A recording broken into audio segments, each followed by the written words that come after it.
Oi, gente. Meu nome é Evelyn Figueiredo, sou aluna de Preservação do Patrimônio Cultural e estou aqui para apresentar o meu trabalho final na cadeira, que é sobre manifestação cultural. No meu caso, é sobre brega. Mas, Evelyn, por que o brega? Bom, não sei se todo mundo sabe, mas eu moro na típica periferia pernambucana, recifense. Enfim, que é o Ibura, na área de Morros. E aqui o brega é realmente um patrimônio comum a quase todo mundo. E como eu moro aqui no Ibura desde que eu era criança, eu pude também perceber a evolução do brega de acordo com o tempo, principalmente entre as décadas de 90 a 2010, que é o que eu vou falar mais à frente. Ou seja, a escolha do brega é porque eu tenho esse contato diariamente, né? E também é uma cultura muitas vezes marginalizada. Quanto ao instrumento que eu estou utilizando, que é o TikTok, também estou utilizando por conta da facilidade que a tecnologia traz aos leigos, que é uma coisa importantíssima para a evolução do brega, como eu vou abarcar mais na frente. É importante salientar que o termo brega, ou cringe, como o pessoal do TikTok costuma falar, é um termo pejorativo, para ofender mesmo. O brega foi e ainda é demonizado frente a outras manifestações culturais, como com pouco ou nenhum valor, ou mesmo vulgar, como o que há de pior na sociedade, porque na maioria das vezes o brega ele realmente foi sinônimo de boemia, de prostíbulos, do que as classes menos favorecidas tinham acesso. Alguns estudos afirmam que o termo brega foi originado lá no período colonial. Segundo alguns historiadores, um general de nome Schaumburg foi lutar na Guerra da Restauração, lá em Portugal. E aí, como os portugueses não sabiam falar o nome dele, acabaram abreviando para Schamberga. E quando esse termo viajou para o Brasil colonial, acabou se transformando em Chambrega. E naquela época, um dos governadores da capitania de Pernambuco era super parecido com o Schaumberga. E aí eles associaram Schaumburg ao governador da capitania. E aí ele gostava muito de farras, de boemia, de prostíbulos. E acabou se cunhando o termo chambregar, ou seja, gostar dessas coisas. Esse termo chambregar, ele era muito utilizado nas décadas de 50, 60. E foi justamente também nessa época que alguns cantores românticos começaram a fazer mais sucesso. E esse pessoal que fazia maior sucesso, eles eram muito tocados também em bares da época, né? Bares e também em prostíbulos. E aí essa associação só fazia aumentar. Inclusive é dessa época que vem a ascensão, né, do nosso queridíssimo e saudosíssimo Reginaldo Rossi. E para quem não sabe, dia 14 de fevereiro, que era o aniversário dele, também é considerado o Dia Municipal do Brega. Tá, Evelyn, mas e aí? A gente sai de Reginaldo Rossi para Passinho. Como a gente faz isso?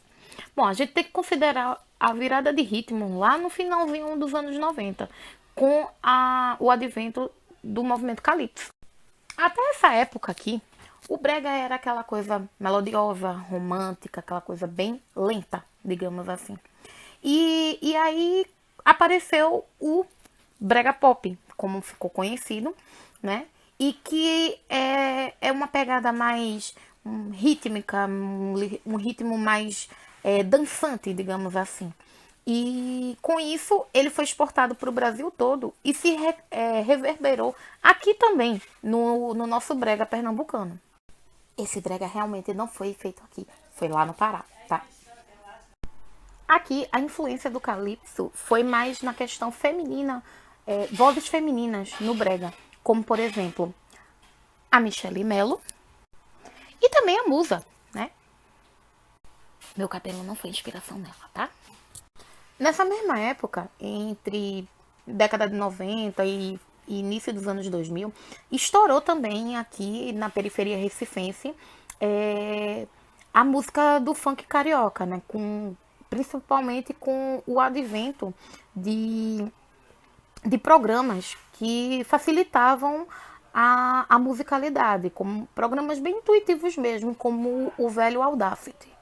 Só que, infelizmente, ele não teve tão boa aceitação assim.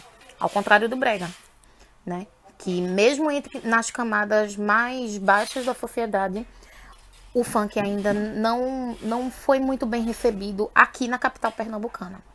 Então tinha muito essa coisa de funk é música de bandido, de traficante. E aí sofreu realmente um preconceito muito grande.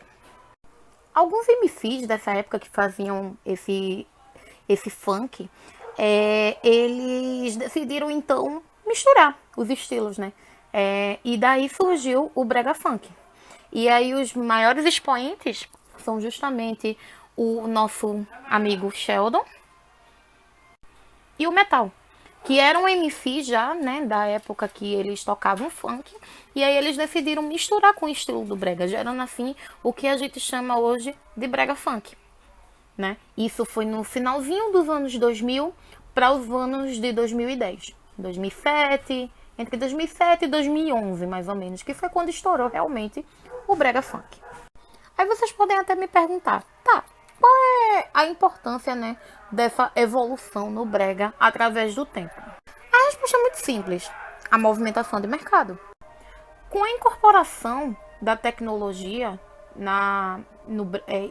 o surgimento do brega funk, acontece uma democratização maior na música. Então, a música que normalmente ficaria rodando somente nas camadas mais baixas da sociedade, estão indo para as camadas mais abastadas. E essas pessoas também consomem. A partir do momento que elas também consomem, há um giro de mercado. Ou seja, não apenas os pobres, digamos assim, vão continuar consumindo aquele tipo de música. Com essa democratização da música, acontece que a demonização ela fica menor. Ela ainda existe, mas ela fica bem menor. Fora a questão econômica, né? Porque vivemos em uma era digital e eles têm uma grande fatia desse mercado. Um exemplo desse mercado é justamente a MC Loma, que em 2018, quando ela ainda era menor de idade, junto com suas primas, ela fez um vídeo que viralizou e acabou alavancando a carreira dela. Hoje, essa principal música dela, chamada Envolvimento, já tem na plataforma do YouTube mais quase 300 milhões de visualizações e quase 43 milhões de visualizações no aplicativo do Spotify. Ou seja, há muito consumo desse tipo de música. Então é isso, o resumo da ópera, né? Ainda existe elitismo no brega, embora em menor quantidade. Ainda é essencialmente uma música voltada para o público com menor poder aquisitivo, mas isso vem mudando. E a tecnologia é responsável pelo ponto anterior, em sua essência, e também aumenta a renda de quem se aventura, né, nesse setor. Enfim, muito obrigada.